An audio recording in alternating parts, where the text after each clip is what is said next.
أعوذ بالله من الشيطان الرجيم بسم الله الرحمن الرحيم اللهم صل على سيدنا محمد الفاتح لما أغلق والخاتم لما سبق وناصر الحق بالحق والهادي إلى صراطك المستقيم وصلى الله عليه وعلى آله وصحبه حق قدره ومقداره العظيم اللهم صل على سيدنا محمد وعلى آل سيدنا محمد كما صليت على سيدنا إبراهيم وعلى آل سيدنا إبراهيم وبارك على سيدنا محمد وعلى آل سيدنا محمد كما باركت على سيدنا إبراهيم وعلى آل سيدنا إبراهيم في العالمين إنك حميد مجيد إلهي أنت مقصودي ورضاك مطلوبي آتني محبتك ومعرفتك يا أرحم الراحمين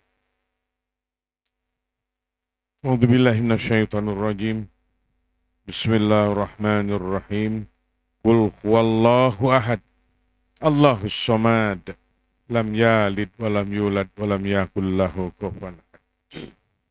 Alhamdulillah wa syukurallah ni'millah para sahabat sekalian. Kita bersyukur kepada Allah Ta'ala. Alhamdulillah kita bisa berkumpul lagi di setiap malam Sabtu, dan kalau Allah masih memberikan umur juga besok hari Sabtu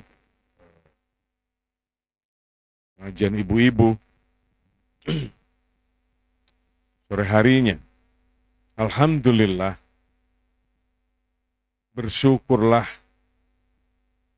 yang saya sering bicarakan, sering mengingat-ingat, khususnya saya khawatir keindahan itu berlalu tanpa kita bersyukur kepada Allah Ta'ala. Inilah dia sebuah hibah, kesempatan kita berbakti kepada Allah Ta'ala, berusaha, dan keberusahaan kita saja dari Allah Ta'ala itu. Maka bersyukurlah kita diberikan sebuah rasa yang seperti itu.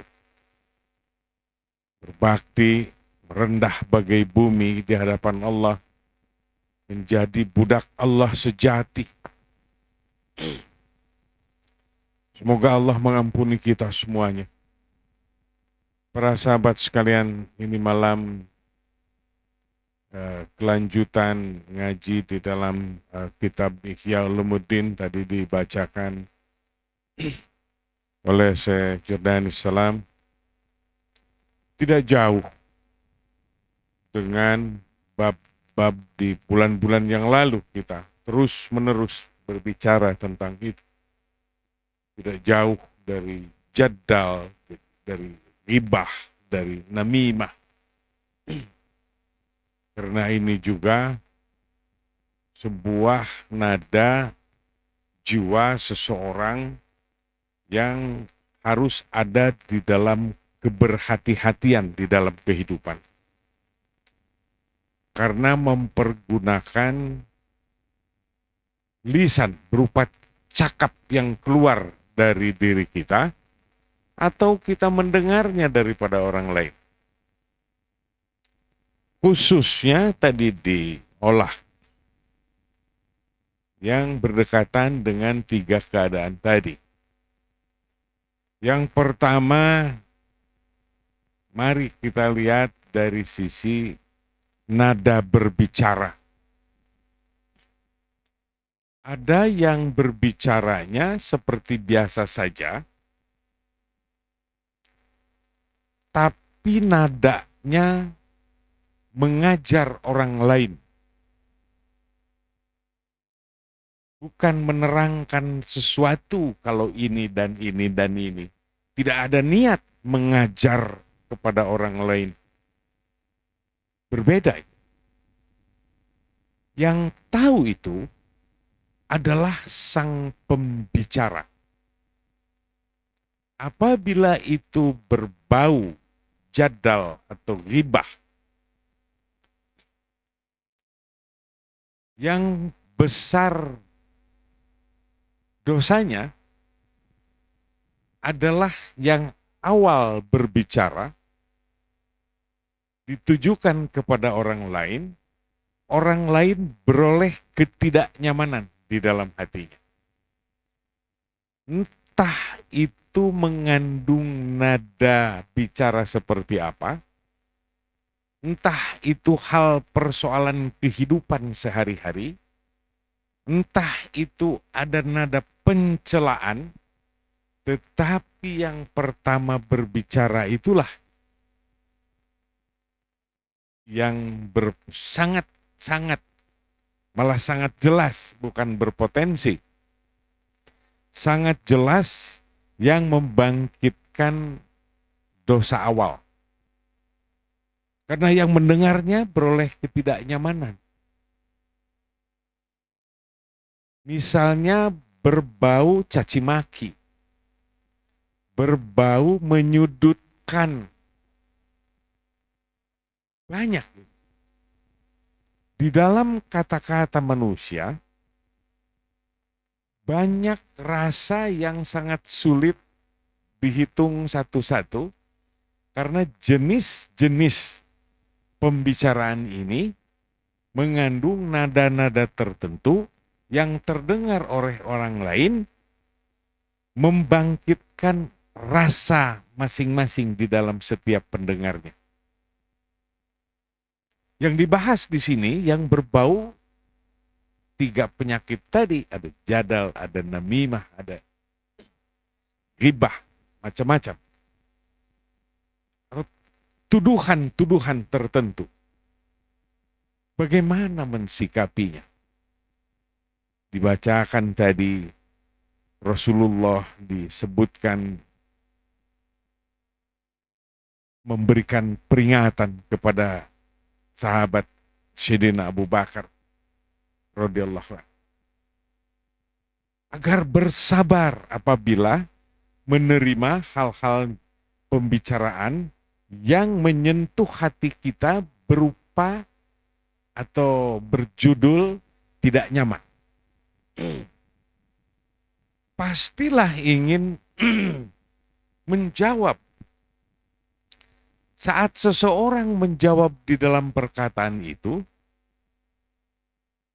entah yang pertama berbicara, entah yang menjawab mempertahankan diri, nadanya, keduanya sudah mengandung hawa nafsu.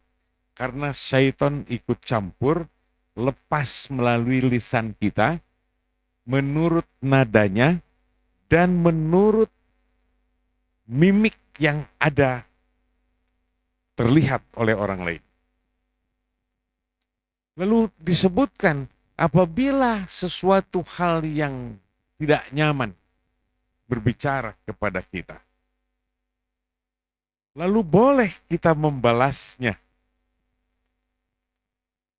Makruh, tapi bersabar adalah lebih baik.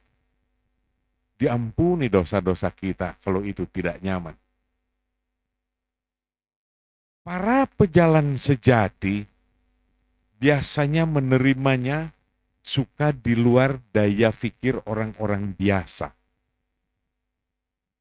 Saat orang itu menyebut sesuatu berupa kekasaran kepada kita, yang pertama terdengar oleh para pejalan di jalan tasawuf ini, betapa tidak nyaman yang ada di dalam dada. Tapi dirinya sadar bahwa dia harus bersabar.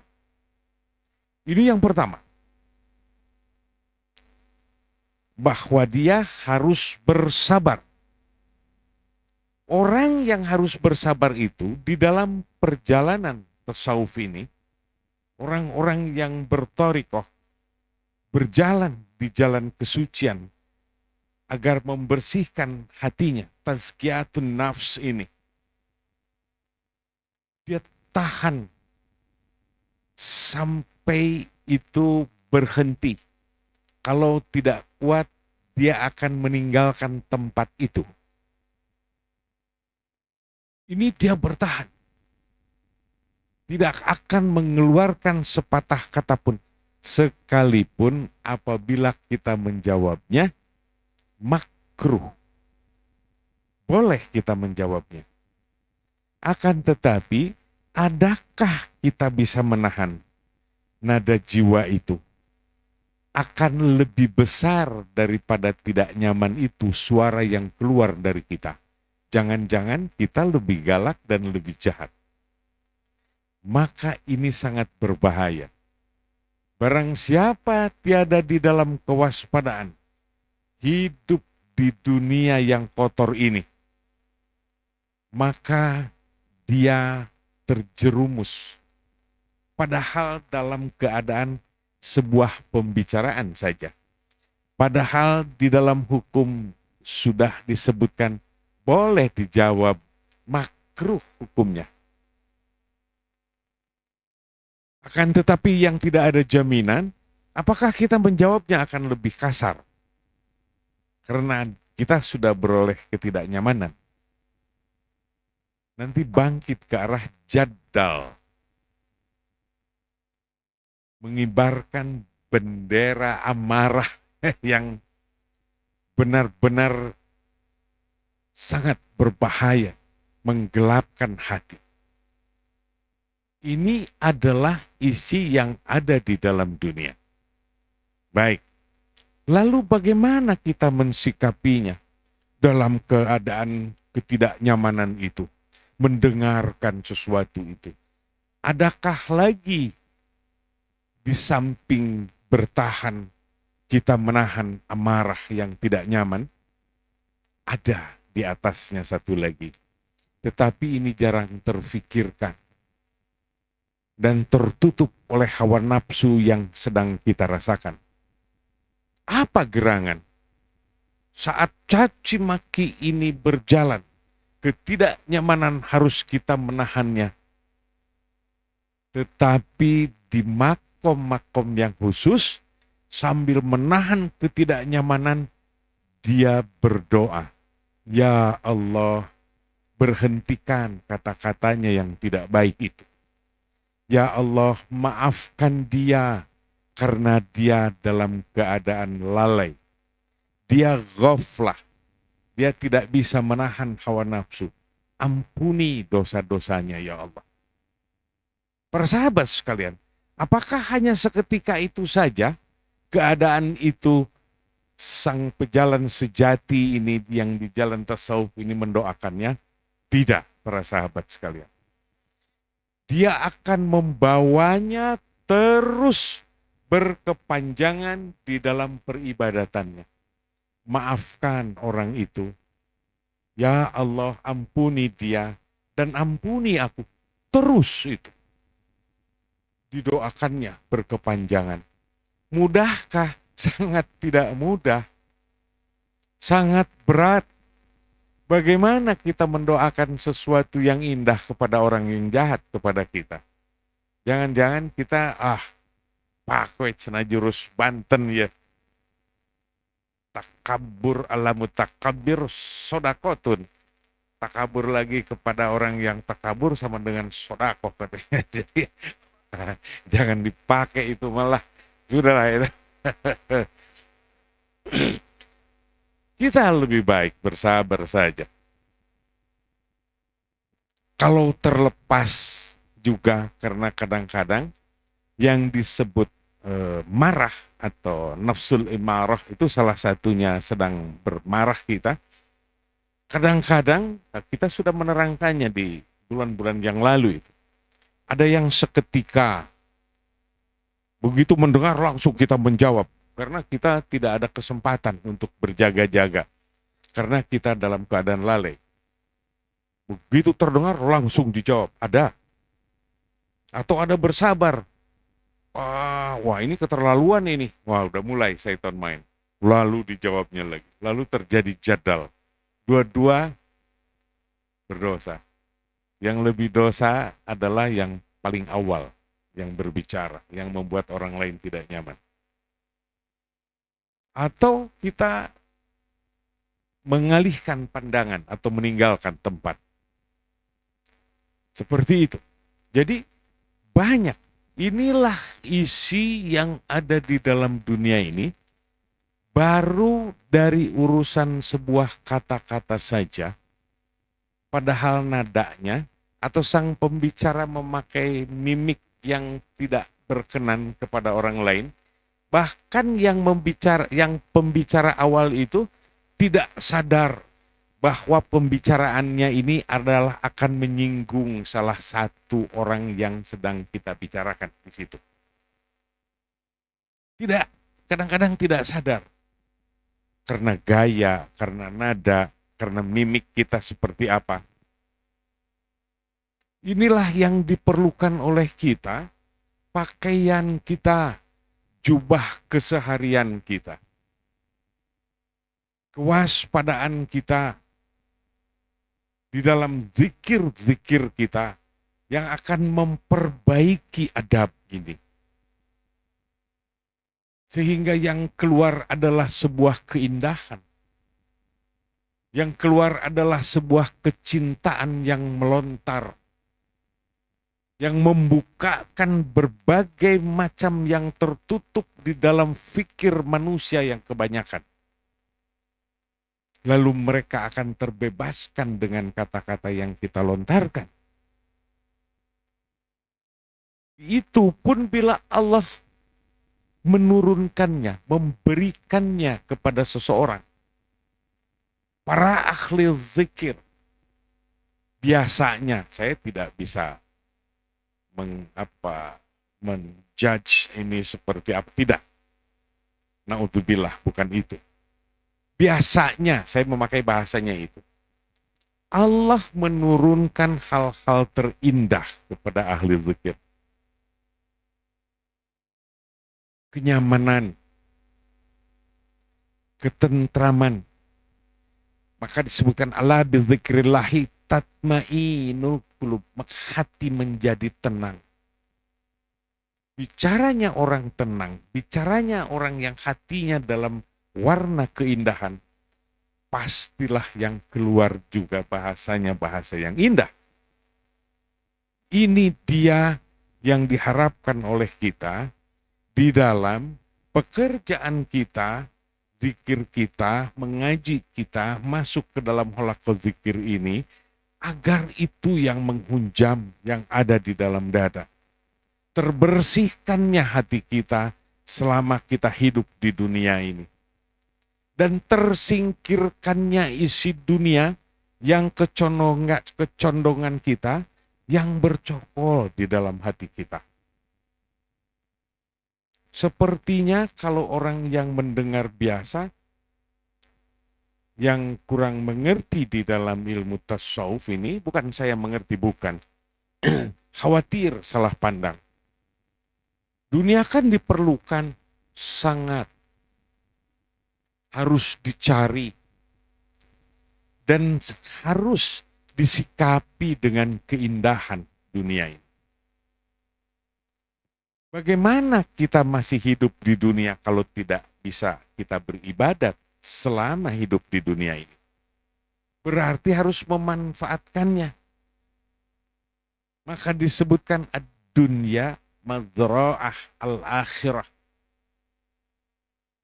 Dunia ini ladang untuk kehidupan di akhirat. Kalau Allah menghibahkan penghormatan, janganlah penghormatan ini dipakai dengan ujub, riya, sum'ah, takabur, karena merasa berkedudukan tinggi segala macam. Atau Allah menghibahkannya kekayaan, lalu dia menjadi sombong. Lalu dia bertingkah menjadi angkuh. Kata-katanya dilebih-lebihkan. Atau dia gemar beribadat di atas dunia ini. Itu pun yang gemar beribadat pun tidak mulus seperti biasa dia beribadat di dalam dunia ini. Mengapa seperti itu? Ada peribadatannya yang ingin diketahui oleh orang lain. Oh, aku mendengar dari seorang syekh, aku mendengar dari Pak Kiai. bahwa aku harus banyak memberi kepada orang miskin. Fuqara, masakin, Ibnu Sabil. Oh, harus begini dan begitu. Benar, itu adalah ilmu anjuran yang harus kita laksanakan. Sambil kita membersihkan hati. Terus dengan zikrullah. Membersihkan hati, kata Rasulullah, adalah dengan zikrullah. Dan afdhalu zikri, la ilaha illallah.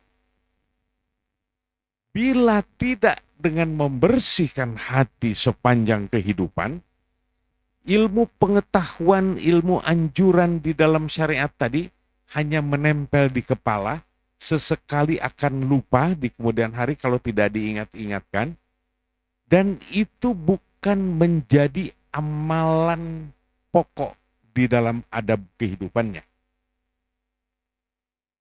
Keberbahayaannya merasa memberi kalau kita memberi kepada orang lain. Memberi kepada orang lain itu tidak bilang terima kasih, langsung dikantongin, langsung pergi saja. Dia beroleh tidak nyaman di dalam hatinya. Wah, dia nggak terima kasih padahal sudah kubantu, sudah kutolong. Nuhun oge hente. Berarti dia ada harapan di dalam hatinya. Sifat insaniahnya masih bermain. Ingin diakui. Keinginan diakui inilah harus disingkirkan. Sifat-sifat kemanusiaan ini di atas dunia ini selama kita masih hidup. Bukan berarti harus memusuhi dunia, yang dunia itu dimusuhi, sehingga kita menjadi zuhud. Memang benar dia akan menjadi zuhud barang siapa menyingkirkan itu.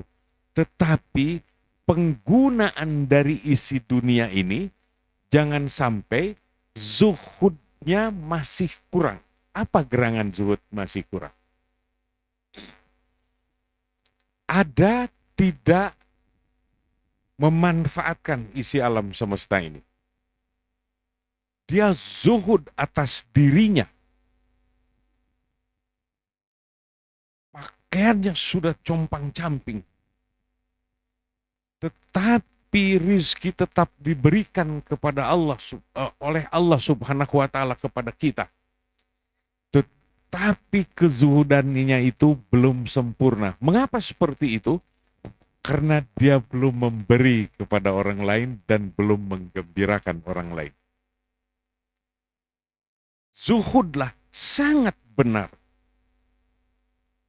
Dan manusia tidak bisa memasuki makom zuhud tanpa terus-menerus menahan hawa nafsu dan terus-menerus dalam keadaan berzikir. Tidak akan masuk ke alam kezuhudan. Ini dia. Zuhud bagi diri, tetapi apa yang Allah memberikannya kepada kita, entah itu ilmu pengetahuan, entah itu berupa rizki, entah itu berupa kesenangan, berupa kegembiraan apapun. Berbagilah di alam semesta ini. Berbagilah. Dan pasti seseorang memasuki ke alam kezuhudan, dia akan lebih condong ke arah akhirat. Satu itu, karena dunia sudah mulai banyak tersingkir. Sekalipun masih banyak yang kita pakai, karena kita masih hidup. Satu lagi, ada sebuah keberbahayaan setelah seperti itu. Semua ini perjalanannya adalah melalui kata-kata juga. Pintunya terlalu banyak. Apa gerangan di dalam kezuhudan ini? Yang pertama, dia memusuhi dunia. Ya Allah, aku ingin bermusuhan dengan dunia. Tapi dunia datang terus. Karena itu kehendak Allah Ta'ala. Aku hanya ingin akhirat. Sehingga amalan-amalan kita apapun yang kita baca, apapun yang kita amalkan, entah itu berpuasa, entah itu berupa banyaknya sholat apa-apa, hatinya ditujukan kepada pahala-pahala yang kita mendengarnya dari para ulama, bahwa barang siapa membaca ini pahalanya akan begini dan begini dan begitu. Yang kedua, barang siapa membaca ini maka di akhirat akan begini dan begitu. Sehingga tertuju ke arah itu.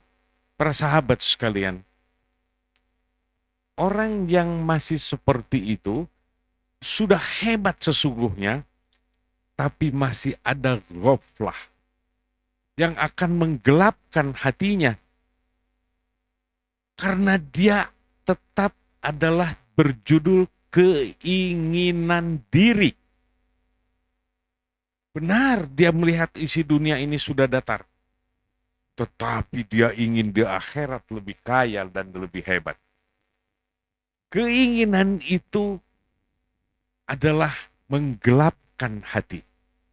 Mengapa kita tidak hajar terus agar kita menjadi zuhud, lalu keseluruhan amal yang kita lakukan, segala macam pahala-pahala yang disebutkan itu memang adalah benar semuanya, karena itu diingat maupun tidak diingat, diinginkan atau tidak diinginkan, Allah akan memberikannya kepada kita, para pejalan sejati, yang sesungguhnya semua amalan kita yang ada di alam semesta ini, majro'ah al-akhirah ini, di dunia ini sebagai ladang, maka pergunakanlah itu hanya untuk Allah Subhanahu wa Ta'ala.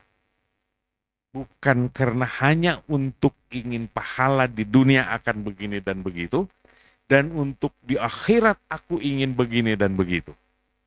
Memang benar apa yang dilaksanakan itu akan seperti diterangkan di dalam ilmu syariat. Sangat benar. Tetapi tujuan yang sebenarnya, mengapa kita tidak menyerahkannya seluruh amal ibadah kita seperti sumpah kita di dalam doa iftitah. Nasolati wa nusuki wa mahyaya, hidupku, wa mamati lillahi rabbil alamin. Semua untuk Allah Ta'ala saja. Kalau tadi keinginan itu untukku, pahalanya segini untukku, nanti di akhirat begini untukku juga. Mengapa itu kita tidak serahkan keseluruhannya untuk Allah Subhanahu wa Ta'ala dan menyerahkan segalanya? Inilah para sahabat sekalian yang kita inginkan, yang saya sangat menginginkannya juga. Semoga saya bukan hanya pandai berbicara, tetapi saya ingin itu kita capai bersama-sama. Semoga Allah mengampuni kita. Kita ingin diampuni oleh Allah Subhanahu wa Ta'ala. Karena segala kelemahan, karena ketidakmengertian, karena kita bodoh tidak terfikir, sehingga kita tidak pandai beribadat kepada Allah Subhanahu wa Ta'ala. Ya Allah, jaga pula apa yang kita kaji di malam hari ini, berupa apa-apa yang keluar dari mulut kita. Semoga itu adalah sebuah kecintaan yang menyebar di alam semesta ini, dan cinta kita kepada Allah Subhanahu wa Ta'ala. Amin ya Allah ya Rabbal Alamin. Sallallahu alaihi Muhammadin wa alaihi wasallam.